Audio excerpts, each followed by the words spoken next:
ಎದಕ್ಕಾಗಿ ಐಗುಪ್ತ್ಯ ದೇಶದಲ್ಲಿ ಇಸ್ರಾಯೇಲ್ಯರು ಬಂದಿಗಳಾಗಿ ತಯಾರಾದ್ರು ಗೊತ್ತಾ? ಯಾಕೆ ಬಾಧಿಸಲ್ಪಟ್ರು ಗೊತ್ತಾ? ಯಾಕೆ ಬಂಧಿಸಲ್ಪಟ್ರು ಗೊತ್ತಾ? ಅವರು ಆಶೀರ್ವದಿಸಲ್ಪಟ್ಟ ನಂತರ ದೇವರನ್ನೇ ಮರೆತು ಹೋದ್ರು. ಈ ದಿನ ಈ ವಾಕ್ಯ ಕೇಳ್ತಿರುವ ಸಹೋದರ ಸಹೋದರಿಯರೇ, ನೀವು ಆಶೀರ್ವದಿಸಲ್ಪಡ್ತಾ ಇದ್ದೀರಾ? ಉದ್ಯೋಗದಲ್ಲಿ ಸ್ಥಿರಗೊಂಡಿದ್ದೀರೋ? ವ್ಯಾಪಾರದಲ್ಲಿ ಲಾಭ ಬರ್ತಾ ಇದೆಯೋ? ಪರೀಕ್ಷೆಯಲ್ಲಿ ಜಯ ಸಾಧಿಸಿದೀರೋ? ನೀವು ಅಂದುಕೊಂಡಿರುವ ವಸ್ತು ವಾಹನ ಕೊಂಡುಕೊಂಡಿದ್ದೀರೋ? ಜಾಗ್ರತೆ! ಅದನ್ನೇ ಅವಕಾಶವನ್ನಾಗಿ ತೆಗೆದುಕೊಂಡು ಸೈತಾನನು ನಿಮ್ಮನ್ನು ದೇವರಿಂದ ದೂರ ಮಾಡಿ ಗರ್ವಪಡುವಂತೆ ಮಾಡ್ತಾನೆ. ದೇವರ ಮೇಲೆ ಆಧಾರಗೊಳ್ಳದೆ ಜೀವಿಸುವಂತಹ ಜೀವಿತ ವಿಧಾನವನ್ನು ನಿಮಗೆ ಅಂಟಿಸಿಬಿಡ್ತಾನೆ. ಈಗ ನೀವು ದೇವರಿಲ್ಲದೆ ಬದುಕಬಹುದು, ಯಾಕೆಂದರೆ ನಿಮಗೆ ಆಧಾರವಾದ ಉದ್ಯೋಗ ಸಿಕ್ಕಿರೋದ್ರಿಂದ. ಈಗ ದೇವರಿಲ್ಲದೆಯೂ ನೀವು ಬದುಕಬಹುದು, ಯಾಕೆಂದರೆ ನಿಮಗೆ ಒಳ್ಳೆ ಆರೋಗ್ಯ ಇರೋದ್ರಿಂದ. ಬ್ಯಾಂಕ್ನಲ್ಲಿ ಸ್ವಲ್ಪ ಬ್ಯಾಲೆನ್ಸ್ ಇರೋದ್ರಿಂದ, ಸ್ವಲ್ಪ ಆಸ್ತಿ ಪಾಸ್ತಿ ಕೂಡಿಟ್ಟಿರೋದ್ರಿಂದ ದೇವರಿಂದ ಈಗ ನಿಮಗೆ ಕೆಲಸವೇನು?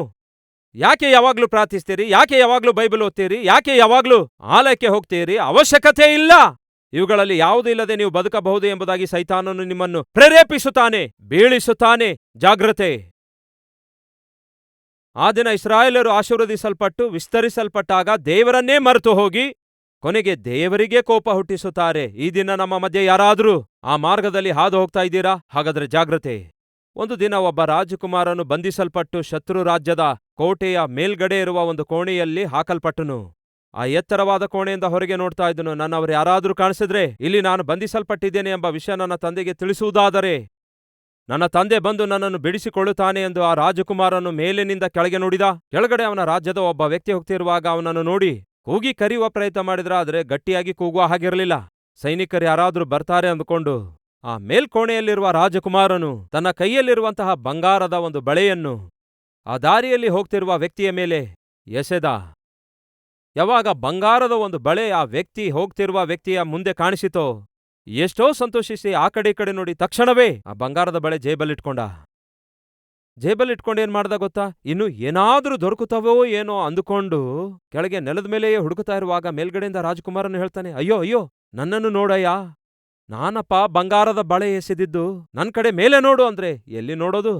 ಮತ್ತೇನಾದ್ರೂ ಬಂಗಾರ ಸಿಗುತ್ತೆ ಅಂದ್ಕೊಂಡು ನೆಲದ ಮೇಲೆಯೇ ಹುಡುಕಾಡಲಾರಂಭಿಸಿದ.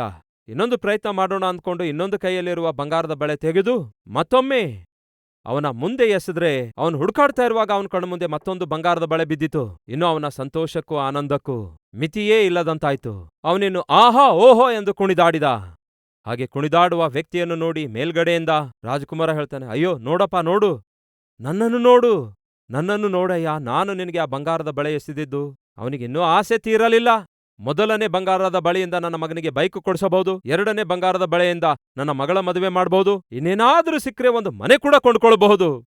ಅಷ್ಟೇ ಅಲ್ಲವೋ ಮನುಷ್ಯನಿಗಿರುವ ಆಸೆ ಕೊನೆಗೊಳ್ಳುತ್ತೋ? ಅದಕ್ಕೇನಾದ್ರೂ ಕೊನೆ ಇರುತ್ತೋ? ಇನ್ನೇನಾದ್ರೂ ದೊರಕುತ್ತವೋ ಏನೋ ಅಂದ್ಕೊಂಡು ಇನ್ನು ಕೆಳಗಡೆಯೇ ಹುಡುಕಾಡ್ತಿರುವಾಗ ಮೇಲಿರುವ ರಾಜಕುಮಾರ ಆಲೋಚಿಸಿದ, ಇವನಿಗೆ ಏನ್ ಮಾಡಿದ್ರೆ ನನ್ನ ಕಡೆಗೆ ಅವನು ನೋಡ್ತಾನೆ. ಆಗ ಹತ್ತಿರದಲ್ಲೇ ಒಂದು ಕಲ್ಲು ಕಾಣಿಸಿತು. ದೊಡ್ಡ ಕಲ್ಲು, ದಪ್ಪ ಕಲ್ಲು. ಆ ಕಲ್ಲನ್ನು ತೆಗೆದುಕೊಳ್ತಾನೆ. ನೆಲದ ಮೇಲೆ ಬಾಗಿ ಹುಡುಕಾಡ್ತಾ ಇದ್ದನಲ್ಲವೇ, ಅವನ ತಲೆಯ ಮೇಲೆ ಎಸೆದ. ಯಾವಾಗ ಆ ಕಲ್ಲು ಬಂದು ತಲೆಗೆ ಬಲವಾಗಿ ತಗಲಿತೋ, ಆ ಏಟಿಗೆ ಒಂದೇ ಸಾರಿ ತಲೆ ಹಿಡಿದುಕೊಂಡು, ಅಯ್ಯೋ ಸತ್ಯನಲ್ಲ ದೇವ್ರೆ, ಯಾಕೆ ಹೀಗೆ ಹೊಡೆದೆ ಎಂದು ಮೇಲೆ ನೋಡ್ದ. ಹಾಗೆಯೇ ಹೊಡಿತಾರೆ. ಜಾಗ್ರತೆ! ದೇವರು ಆಶೀರ್ವದಿಸುತ್ತಿರುವಾಗ ಆಶೀರ್ವಾದಗಳನ್ನು ತೆಗೆದುಕೊಂಡು ದೇವರನ್ನೇ ಮರೆಯುವುದಾದ್ರೆ ಕೇಳಿರಿ, ದೇವರ ಕೈಯಲ್ಲಿ ಕಲ್ಲು ಸಿದ್ಧವಾಗಿದೆ. ಆ ಕಲ್ಲು ಎಂದೇ ಆಗಲಿ ನಿಮ್ಮ ಮೇಲೆ ಬಂದು ಬೀಳಬಹುದು. ಯಾವುದು ಆ ಕಲ್ಲು? ಅದು ಅನಾರೋಗ್ಯ ಆಗಿರ್ಬೋದು. ಯಾವುದು ಆ ಕಲ್ಲು? ಉದ್ಯೋಗ ಕಳ್ಕೊಳ್ಳಬಹುದು. ಯಾವುದು ಆ ಕಲ್ಲು? ನಿಮ್ಮ ವ್ಯಾಪಾರ ಸಾಮ್ರಾಜ್ಯ ನಷ್ಟಕ್ಕೊಳಗಾಗಬಹುದು. ಯಾವುದು ಆ ಕಲ್ಲು? ನೀವು ಊಹಿಸಲಾರದ ಭಯಂಕರವಾದ, ನೀವು ಚೇತರಿಸಿಕೊಳ್ಳಲಾರದಂತಹ, ನೀವು ತೀರಿಸಿಕೊಳ್ಳಲಾರದಂತಹ ಒಂದು ಭಯಂಕರವಾದ ಸಮಸ್ಯೆ ಆಗಿರಬಹುದು, ಅಥವಾ ಶತ್ರು ಭೀತಿ ಆಗಿರಬಹುದು. ಏನೇ ಆಗಿರಬಹುದು, ಅದು ಬಂದು ನಿಮ್ಮ ಮೇಲೆ ಬೀಳಬಹುದು. ಜಾಗ್ರತೆ! ದೇವರು ಕೊಡುವ ಆಶೀರ್ವಾದ ಹಿಡ್ಕೊಂಡು ದೇವರಿಂದ ದೂರ ಆಗುವಂತಹ ಸಹೋದರ ಸಹೋದರಿ, ನಿಮಗೊಂದು ಎಚ್ಚರಿಕೆ. ದೇವರ ಕೈಯಲ್ಲಿ ಕಲ್ಲು ಸಿದ್ಧವಾಗಿದೆ. ನೀವು ನಿಮ್ಮ ಮನೆಯಲ್ಲಿ ಒಬ್ಬ ಯೋಸೇಫನಂತಿರಬೇಕು.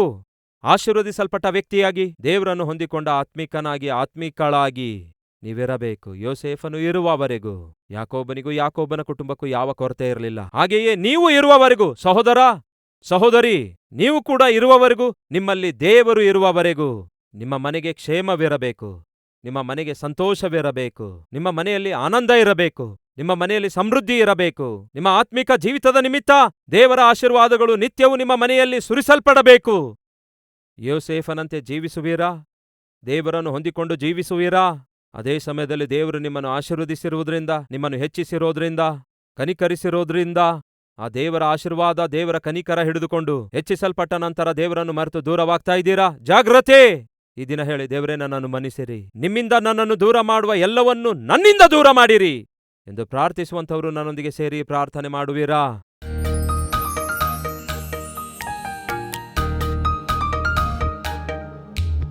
ಪರಿಶುದ್ಧನಾದ ದೇವರೇ, ಬಹು ನೇರವಾಗಿ ಬಹು ಸ್ಪಷ್ಟವಾಗಿ ಮಾತಾಡಿದಕ್ಕಾಗಿ ನಿಮಗೆ ವಂದನೆಗಳು. ನಿಮ್ಮನ್ನು ಮರೆಯುವುದರಿಂದ, ನಿಮ್ಮಿಂದ ದೂರವಾಗುವುದರಿಂದ, ದೇವರೇ, ಅವರು ಪಾಪ ಭೋಗಗಳಲ್ಲಿ ಮುಳುಗಿ ತೇಲಾಡುವುದರಿಂದ ಈಗ ಅವರು ಬಂದಿಗಳಾಗಿದ್ದಾರೆ, ಬಾಧಿಸಲ್ಪಡ್ತಿದ್ದಾರೆ, ಬಂದಿ ಆಳುಗಳಾಗಿದ್ದಾರೆ. ಈಗ ಅವರ ಪಾಪದ ದೆಸೆಯಿಂದ ಬಲಿಯಾಗ್ಲಿಕ್ಕಿದ್ದಾರೆ. ಅಂತಹ ಸಮಯದಲ್ಲಿ ಅವರು ಕಣ್ಣೀರಿಟ್ಟಿದ್ದಾರೆ, ಅಳುತ್ತಾರೆ. ಈ ದಿನ ಯಾರ್ಯಾರು ದೇವರೇ ನಿಮ್ಮಿಂದ ದೂರವಾಗುತ್ತಾ, ಪಾಪದ ಸಮೀಪಕ್ಕೆ ಸೇರುತ್ತಾ, ನಿಮ್ಮ ಸನ್ನಿಧಿಯನ್ನು ಕಳೆದುಕೊಂಡು, ನಿಮ್ಮ ಸಂತೋಷವನ್ನು ಕಳೆದುಕೊಂಡು, ನಿಮ್ಮ ಜೀವಿತದಲ್ಲಿ ನೆಮ್ಮದಿ ಇಲ್ಲದೆ, ಸಮಾಧಾನವಿಲ್ಲದೆ ಅಗಲಿದವರಾಗಿ ಯಾರ್ಯಾರು ಅಳುತ್ತಿದ್ದಾರೋ ಅವರು ಮಾಡುವ ಪ್ರಾರ್ಥನೆ ಲಾಲಿಸಿ ಅಂಗೀಕರಿಸಿ, ಅವರು ಮಾಡಿದ ಪ್ರತಿ ತಪ್ಪನ್ನು ಕ್ಷಮಿಸಿ, ನಿಮ್ಮ ರಕ್ತದಲ್ಲಿ ತೊಳೆದು ನೂತನ ವ್ಯಕ್ತಿಯಾಗಿ ನೂತನ ಹೃದಯದೊಂದಿಗೆ ನಿಮ್ಮನ್ನು ಸೇವಿಸುವ ಭಾಗ್ಯ ದಯಪಾಲಿಸಿರಿ ಎಂದು ಯೇಸುವಿನ ನಾಮದಲ್ಲಿ ಬೇಡಿ ಹೊಂದಿದ್ದೇವೆ ತಂದೆಯೇ, ಆಮೇನ್.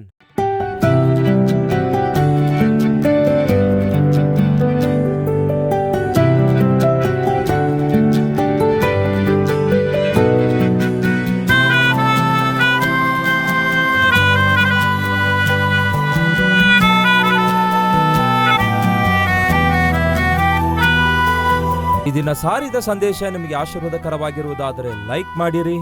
ಇಂಥ ಅದ್ಭುತವಾದ ಸಂದೇಶಗಳನ್ನು ಪ್ರತಿದಿನ ನೋಡಲು ಆಶಿಸುತ್ತಾ ಇದ್ದೀರಾ? ಹಾಗಾದರೆ ಸಬ್ಸ್ಕ್ರೈಬ್ ಮಾಡಿ, ಹಾಗೆಯೇ ಬೆಲ್ ಐಕಾನ್ ಕ್ಲಿಕ್ ಮಾಡಿ ಅನೇಕರಿಗೆ ಈ ಸಂದೇಶವನ್ನು ಶೇರ್ ಮಾಡುವ ಪ್ರಯತ್ನ ಮಾಡಿ.